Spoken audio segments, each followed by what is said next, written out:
दोस्तों, जैसा कि आप सभी को मालूम है कि रमजान का महीना चल रहा है और आने वाली 14 तारीख को यानी कि 14 मार्च 2025 को रमजान शरीफ का दूसरा जुम्मा है। लेकिन इसके साथ ही 14 मार्च को हिंदुओं का एक बड़ा त्योहार होली भी है। बस इसी बात को देखते हुए उत्तर प्रदेश के मुख्यमंत्री योगी आदित्यनाथ का एक बहुत बड़ा बयान सामने आया है और साथ ही इस दिन को लेकर यानी कि जुम्मा और होली के दिन को लेकर उत्तर प्रदेश के मुख्यमंत्री योगी आदित्यनाथ ने अपने 3 खास नए नियम बनाए हैं, जिनके बारे में जानना हर मुसलमान के लिए बहुत जरूरी है। आज के इस वीडियो में हम आपको योगी आदित्यनाथ के इन्हीं 3 खास नए नियमों के बारे में बताने वाले हैं और आपको बताने वाले हैं कि 14 मार्च को लेकर उत्तर प्रदेश के मुख्यमंत्री योगी आदित्यनाथ ने क्या बड़ा बयान दिया है। जानकर यकीनन आपके रोंगटे खड़े हो जाएंगे। इसलिए आज का यह वीडियो आप सभी के लिए बहुत खास है। आप इसको आखिर तक जरूर देखें और आप सबसे यह गुजारिश है, आप इस वीडियो को लाइक करें या ना करें, मगर मेहरबानी करके इसे शेयर जरूर कर दें ताकि और भी लोगों के पास में यह वीडियो पहुंच जाए। तो चलिए दोस्तों, शुरू करते हैं। दोस्तों, जैसा कि आप सभी को मालूम होगा कि 14 मार्च 2025 के दिन रमजान शरीफ का दूसरा जुम्मा है और इसी दिन हिंदुओं का एक बड़ा त्योहार होली भी है। यानी कि इस दिन मुसलमान जुम्मे की नमाज पढ़ने के लिए अपने घर से बाहर निकलेंगे और हिंदू होली मनाने के लिए अपने घर से बाहर निकलेंगे। और आपको मालूम है कि होली का त्योहार रंगों का त्योहार है। इस दिन एक दूसरे पर रंग डाला जाता है और होली खेली जाती है। बस इसी बात को देखते हुए योगी सरकार के बड़े बड़े मंत्री गलत बयानबाजी करने में लगे हुए हैं। कोई कह रहा है कि इस दिन मुसलमानों को हिजाब पहनकर घर से बाहर निकलना चाहिए ताकि वह अपने आप को रंगों से बचा सके। तो कोई कह रहा है इस दिन अगर मुसलमान अपने घर से ही ना निकले तो बहुत अच्छा है। वहीं पर उत्तर प्रदेश के मुख्यमंत्री योगी आदित्यनाथ का कहना है कि इस दिन मुसलमान जुम्मे की नमाज 2 घंटे लेट पड़े, क्योंकि इस दिन हमारा त्योहार होली है जिसको हम बड़ी धूमधाम के साथ मनाएंगे। और यही नहीं, इसके साथ ही योगी आदित्यनाथ ने 14 मार्च को लेकर अपने 3 खास नए नियम भी बनाए हैं, जिनको लेकर अपने आला अधिकारियों से कहा है कि वह 14 मार्च के दिन इन 3 नियमों का सख्ती के साथ में पालन करवाए और अगर कोई इन नियमों की पालन नहीं करता है तो उन पर कड़ी से कड़ी कार्यवाही की जाए। नंबर 1, भीड़ इकट्ठा ना होने पाए। दोस्तों, योगी सरकार ने अपने आला अधिकारियों को पहला सख्त निर्देश तो यह दिया है कि 14 मार्च के दिन रमजान का जुमा और होली एक साथ है, इसलिए इस दिन कोई भी सड़कों पर भीड़ इकट्ठा ना करने पाए, क्योंकि 14 मार्च के दिन हिंदुओं का एक बड़ा त्योहार होली है जो साल में सिर्फ एक बार आता है, जबकि मुसलमानों का जुम्मा महीने में 4 बार आता है। इस तरह से होली का त्योहार हिंदुओं का एक बहुत बड़ा त्योहार है। इसके लिए योगी सरकार ने अपने आला अधिकारियों को सख्त निर्देश दिया है कि 14 मार्च के दिन होली 11 बजे तक नहीं बल्कि पूरे दिन खेली जाएगी। बस आप 14 मार्च के दिन इस बात का ध्यान रखें। इस दिन कोई भी सड़कों पर भीड़ इकट्ठा ना करने पाए। ऐसा इसलिए क्योंकि हाल ही के दिनों में ऐसा देखा गया है कि हमारे देश भारत में कुछ ऐसे असामाजिक तत्व हो चुके हैं जो इस बात का फायदा उठाकर भीड़ में जाकर खड़े हो जाती हैं और फिर सांप्रदायिक माहौल खराब करने की कोशिश करती हैं। इसलिए योगी सरकार ने 14 मार्च को लेकर अपने आला अधिकारियों को सख्त निर्देश दिए हैं कि वह संवेदनशील इलाकों में मॉनिटरिंग करना शुरू कर दे और माहौल खराब करने वालों को किसी भी हाल में बख्शा न जाए। यानी कि जो लोग माहौल खराब करने की कोशिश करती हैं उन पर कड़ी से कड़ी कार्यवाही की जाए। हम आपको बता दें कि योगी सरकार का यह फरमान सुनकर पुलिस अलर्ट हो चुकी है और जगह जगह पर निगरानी करनी शुरू कर दी है ताकि पूरे देश में होली का त्योहार और रमजान शरीफ का जुम्मा शांति और भाईचारे के साथ में मने।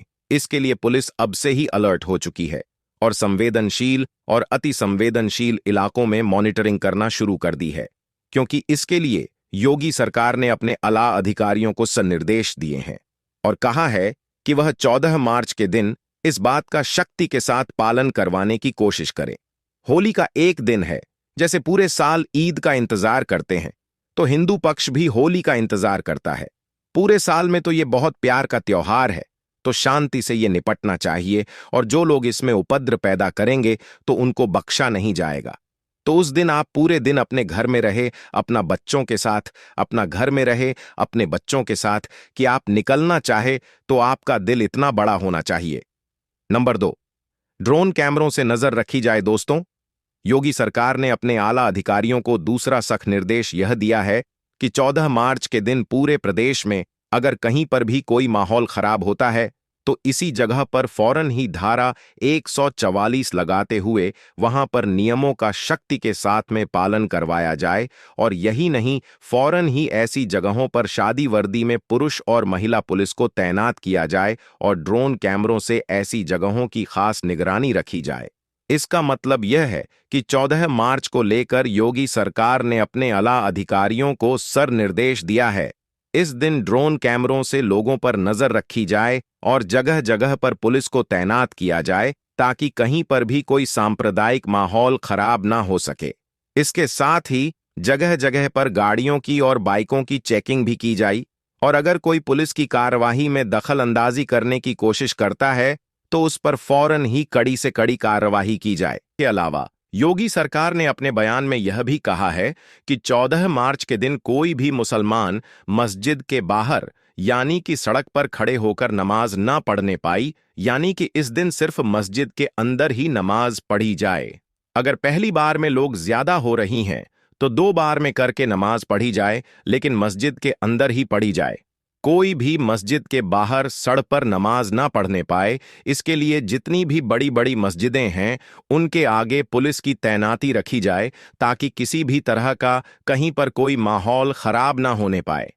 इसके अलावा योगी सरकार ने मुस्लिम धर्मगुरुओं से भी इस बात की अपील की है कि वह अपने लोगों को इस बारे में समझाए हो सके तो जुम्मे की नमाज 2 घंटे लेट पढ़ाई जाए ताकि होली का त्योहार खुशी के साथ में मनाया जा सके।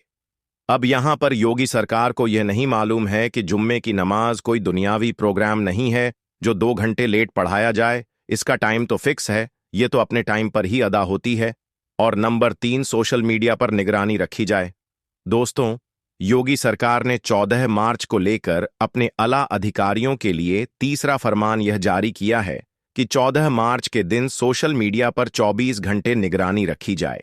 कोई भी इस दिन सोशल मीडिया के जरिए से किसी भी तरह की कोई अफवाह ना फैलाने पाए, यानी कि कोई भी इस दिन सोशल मीडिया पर किसी भी तरह की कोई आपत्तिजनक पोस्ट ना करने पाए।